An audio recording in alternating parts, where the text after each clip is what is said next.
Namaskaram. Shri Mahaganapatiye Namah. Shri Gurubhyo Namah. Welcome to today's humble samarpanam on Mayilpeeli. Today we shall chant, learn and understand the meanings of Narayaneeyam Dasakam 48. Let us first chant the sloka and then understand the meaning.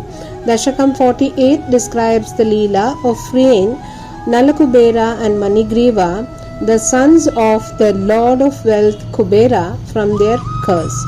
Nalakubera and Manigreeva were sons of Lord Kubera, who had become trees by the curse of Shri Narada. These trees were standing in the courtyard of Lord Krishna's house in Gokula. The child Krishna dragged the mortar in between these trees and broke both the trees. That's when Nalakubera and Manigreeva regained their original forms. Dasakam 48, Sloka 1. Mudasuraughaistvamudharasammadaihi Udirya damodara ityabhishtutaha Mrududara swaira mulukalelaghan Aduratodvaika kubhavudaiksadaha. O Lord, the gods and the sages watching and glorifying you from the heaven were delighted to refer to you as Damodara and sing your praises. Damodara means the one with the rope around his stomach. You, with your supple midriff, remained at ease tied to the mortar, and just then you saw two Kakuba or Arjuna trees close by, is what Bhattadri says. In the courtyard of Nandagopa's house there were lot of trees. Among them there were two Arjuna trees that stood parallel to each other.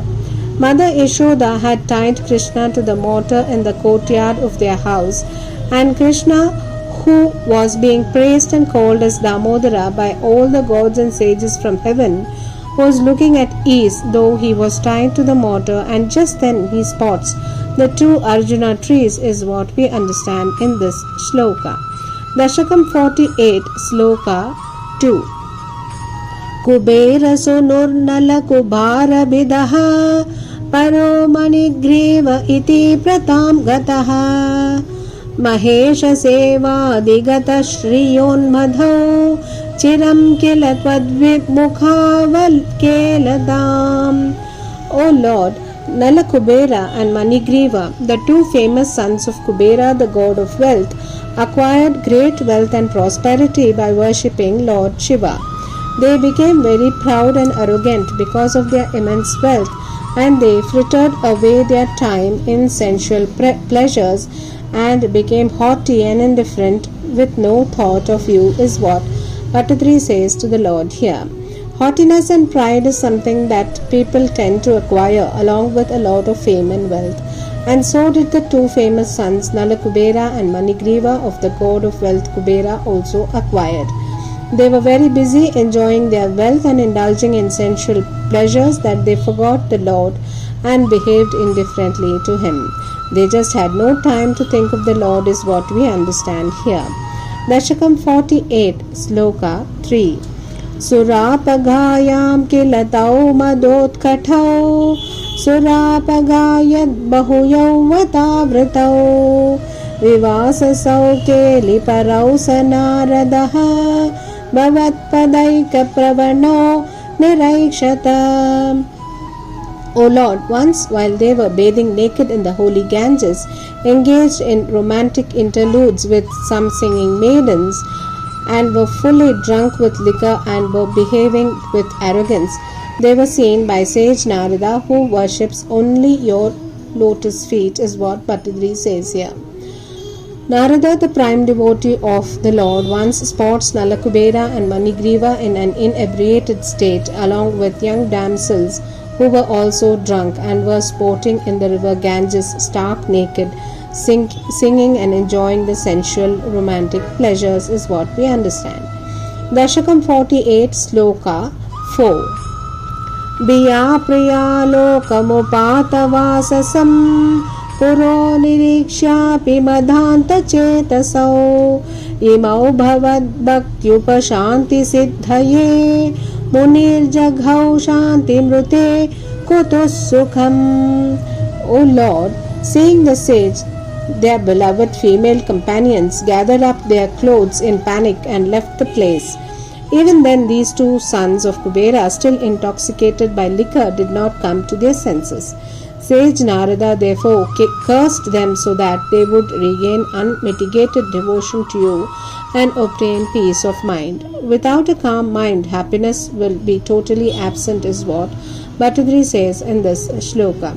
Though the women folk put on their clothes and ran away when they saw Sage Narada, the two sons of Kubera were not bothered and were still playing naked in the waters of Ganges. Both of them were so intoxicated that they were unaware of what was going on around them and did not realize the presence of Sage Narada there even after the women ran away from there, is what we understand here. Dasakam 48, Sloka 5. Yuvamavaptau kakubatmatham chiram Hare nirikshata padam swamapnutam iti ritau tau bhavadikshanaspraham gatau rajante kakubhau babhuvatuhu. O Lord, Sage Narada cursed them to turn into kakuba trees and remain in that state for a long time and to regain their original form only after seeing Lord Hari. Thus cursed, the two brothers appeared as two kakuba trees in the vicinity of Raja in Gokula and were eagerly waiting for your advent, is what Bhattadri says. Sage Narada, who was angered by the behavior of Nalakubera and Manigreeva, cursed them that they shall become Arjuna trees and would regain their original form only after they see or have the darshan of Lord Hari. Thus they become two Arjuna trees in the courtyard of Lord Krishna's house in Gokula and wait for a very long time to get the grace of the Lord, is what we understand here. Dashakam 48, Sloka 6. Atandramindra yugam tada vidam sameyusha mantaragami tvaya tirayito lukalarodha nirdhuthau Chiraya jirnau paripatitau taru.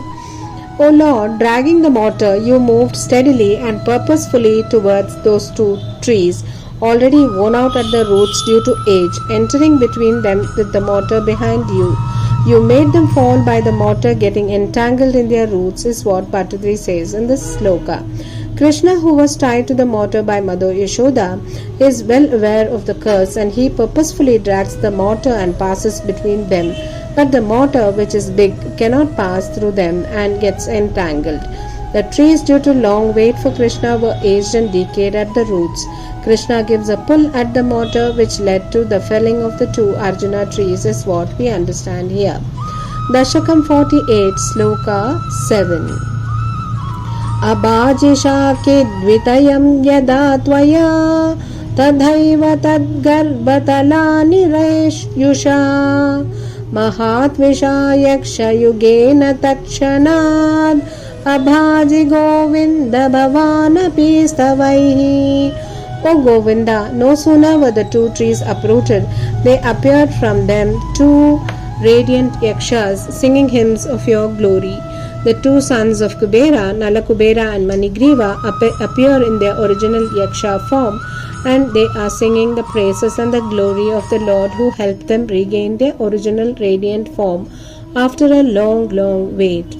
The trouble, hardship and the long wait make them realize the glory of the Lord and are immediately seen singing hymns of praise, is what we understand in this shloka. Dashakam 48, Sloka 8.